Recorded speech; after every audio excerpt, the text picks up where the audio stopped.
The Roush Level 1 Power Pack will be a great way for the S550 GT owners out there to add upwards of 25 horsepower and 30 foot-pounds of torque, according to Roush, using two extremely basic modifications or parts: their cold air intake system and of course the included calibration voucher for right around the mid $700 price point. The calibration is optimized for 91 octane fuel, but can still be used with lesser octanes if needed, although don't expect to see the same gains with those lower octanes. Finally guys, interested buyers can also take advantage of Roush's optional 3-year 36,000 mile powertrain warranty with this Power Pack and calibration, and honestly that's something you don't always see in the land of aftermarket tuning. The install is going to be extremely straightforward for the intake portion, but keep in mind guys, you will need to have the calibration flashed by your local dealer, so obviously factor that into the job. All that being said, I'm still gonna go 1 out of 3 wrenches on the difficulty meter here, with a little bit more detail to come later on. But let's break down the Level 1 Power Pack a little bit further guys, and again, at first glance, this is a very basic kit, right? The first half of this Power Pack will be the Roush cold air intake system,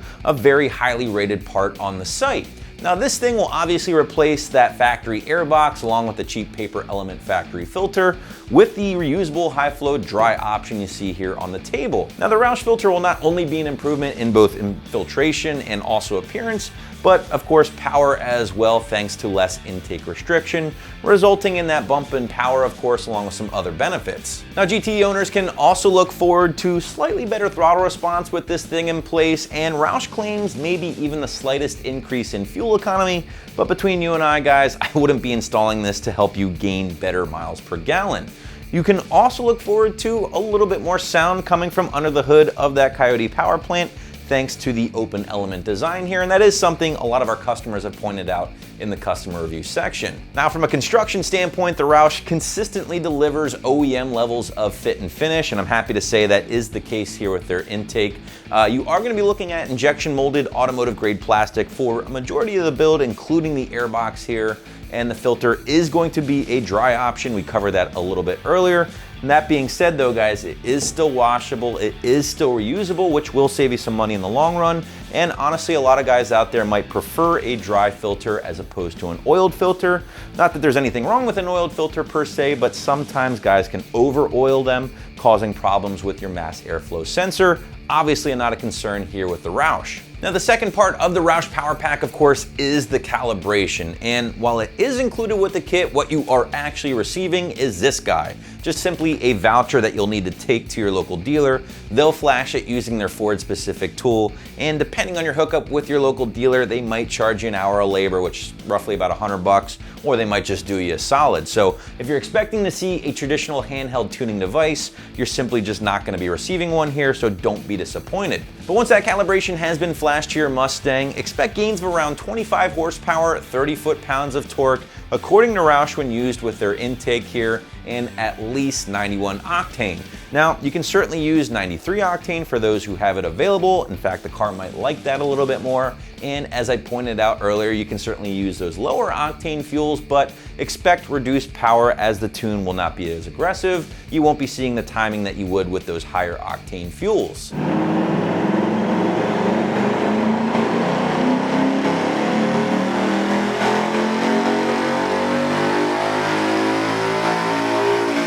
Baseline numbers using our 2016 automatic GT gave us 357 horsepower and 348 pound-feet of torque to the rear wheels.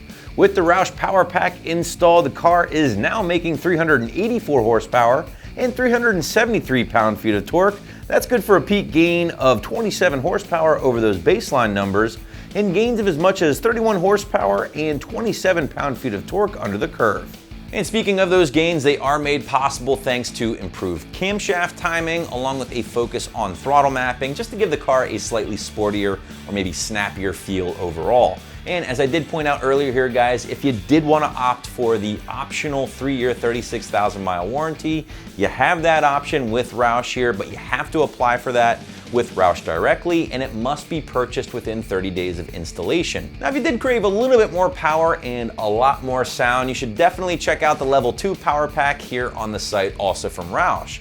Now, they do claim a little bit more horsepower and torque with the kit, but more importantly, a lot more sound thanks to the fan favorite Roush axle back that is included with that Level 2 kit. Let's switch gears quickly here and talk about the install. And yes, I did give this one a 1 out of 3 wrenches on the old difficulty meter earlier on initially, and I will say that will come with the caveat of needing to schedule a trip to your local dealer to have the calibration flashed to your Mustang, unless of course you do have access to that special Ford-specific interface tool.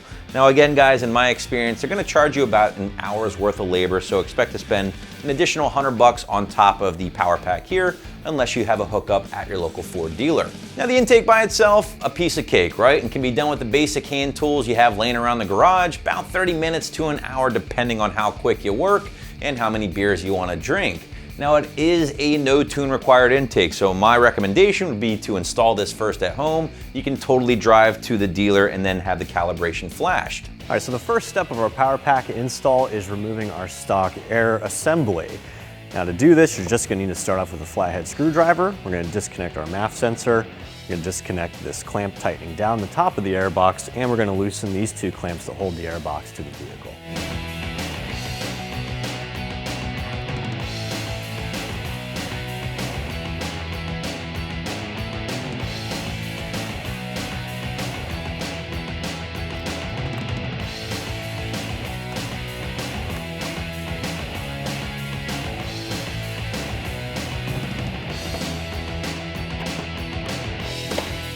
So with the top air box removed, the next step is removing the filter itself, as well as the bottom air box. Now, our car's been worked on quite a lot, so we're missing our screw that holds this down. Normally you would loosen this and you can pull the whole assembly out of the vehicle.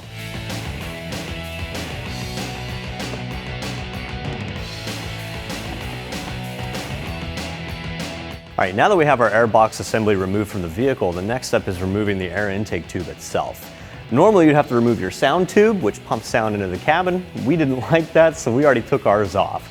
So the next steps are gonna be removing your PCV hose right here and this breather hose, as well as removing the final clamp that secures the tube to the actual throttle body itself.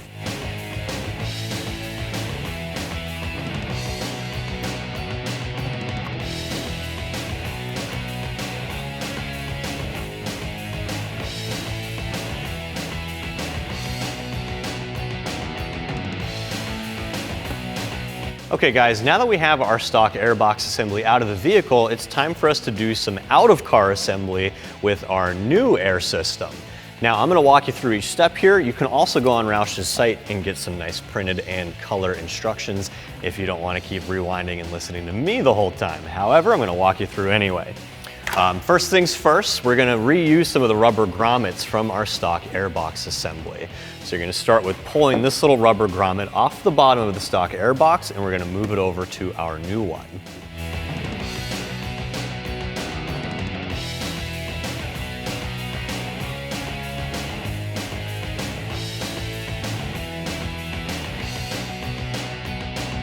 The second piece we're reusing from our stock airbox assembly is this other little rubber grommet.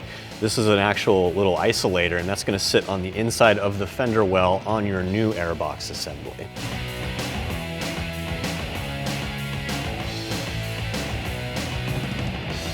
Now, with those 2 parts reused on the new airbox assembly, you can go ahead and discard your old one. All right, the next piece is putting on our weather stripping here. It's got these nice little plastic divots, and you're just going to pop those inside these little rivet holes on the top of the airbox assembly.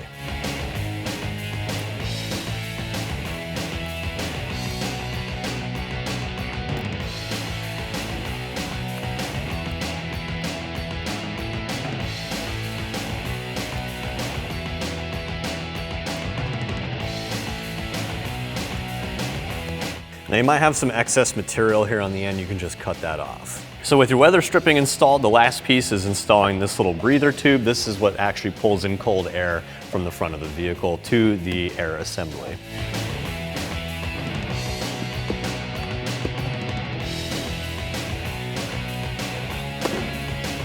So now that our new airbox assembly is all put together, we're actually going to assemble the air intake itself, and I'm talking about the filter and the tubing for the mass airflow sensor.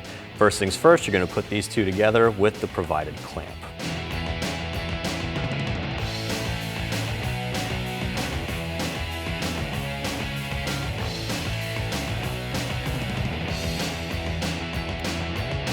All right, now that we have our air intake attached to the MAF housing, we're actually gonna go ahead and switch over our mass airflow sensor from the stock MAF housing to the new one, and that's just a little Allen key head.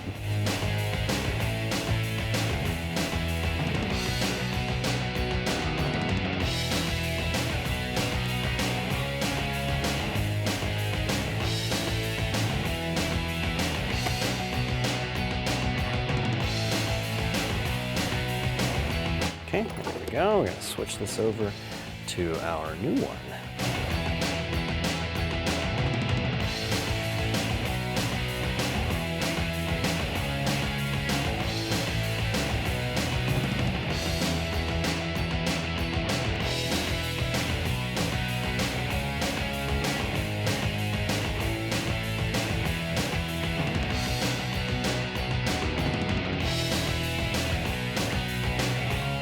Okay, now that we have our mass airflow sensor installed in our new mass airflow housing, we're gonna go ahead and install this in our new air assembly. Now you wanna make sure that the mass airflow sensor is facing towards you and towards the front of the air assembly so that the plug has space to plug in once you install it.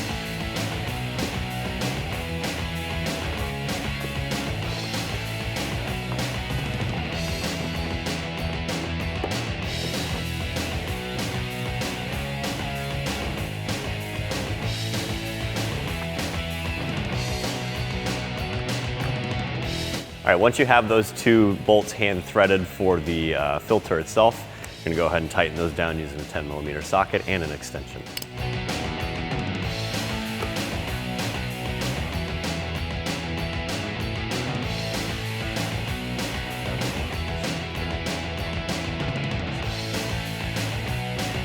Cool, so now that we have our mass airflow sensor, our air filter, and our air box assembly all put together as one piece, we're gonna go ahead and install this in the vehicle. We're not gonna put the tube on yet. We wanna have some room once this is in the vehicle so that we can move this around, play with it a bit, and get everything seated. Then we'll tighten everything down. Now, before we install the intake filter and the air box assembly, you wanna make sure that your air inlet lines up with the hole that's down here hidden behind the front grille.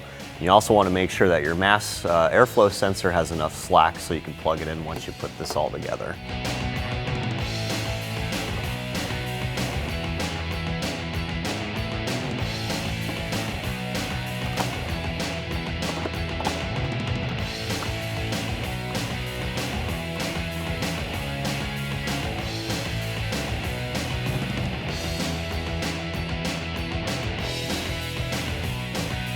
Now that our air filter and our air box is all connected, we're gonna go ahead and do the last step, and that's actually installing the new air intake tube, as well as all the plumbing on all these connections.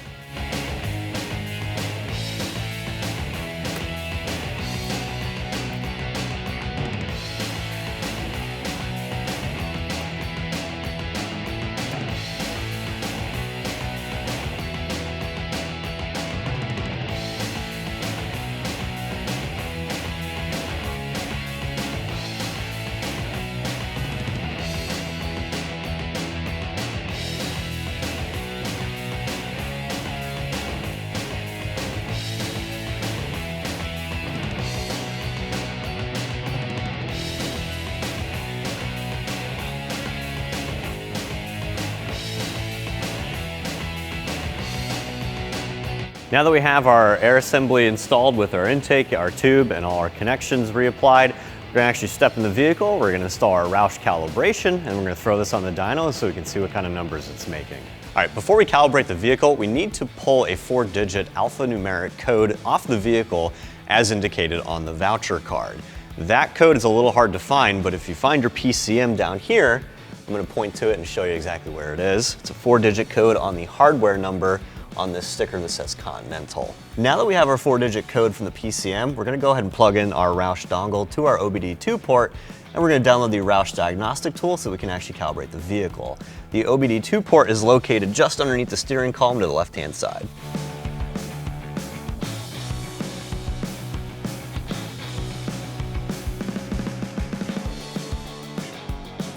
All right, so with your dongle plugged in and connected to your laptop, you're gonna wanna install the Roush Diagnostic tool.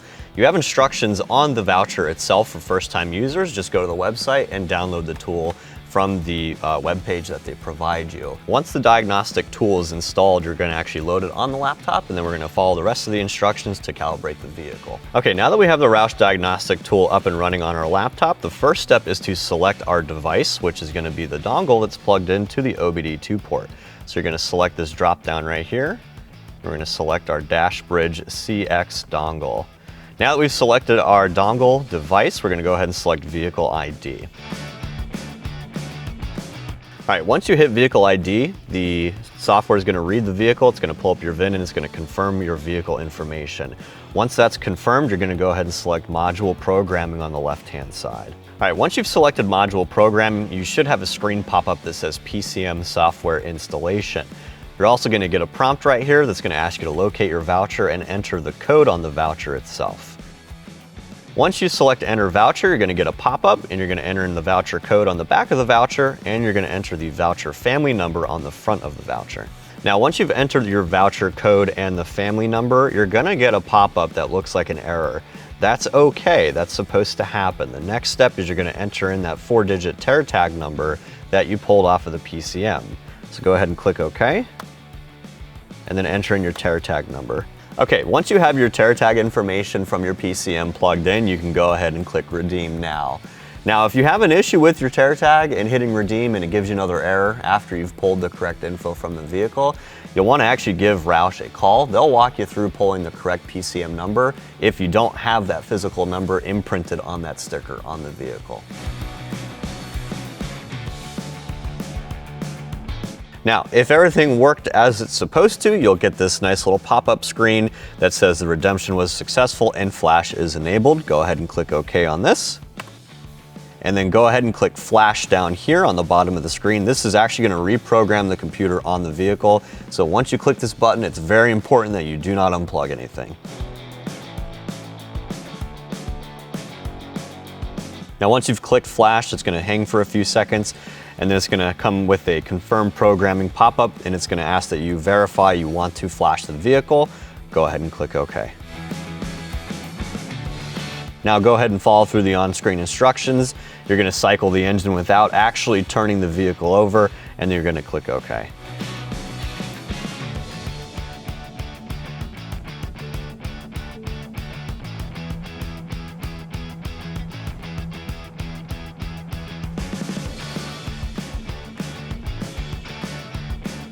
Just about finished.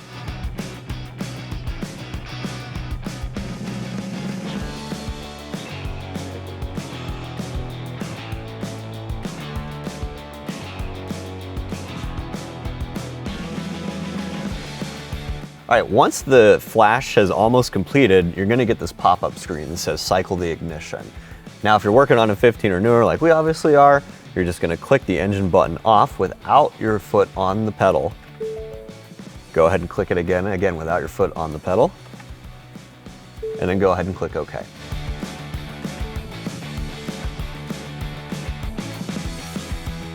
right, now once you've done that, you should get this final pop-up screen that says Flash Complete, and then you can go ahead and disconnect everything from the vehicle. And with that said, that actually wraps up our review and install of the Roush Power Pack for your 15 and up Mustang GT. I'm Travis, thanks for watching, and for all things Mustang, keep it right here at AmericanMuscle.com.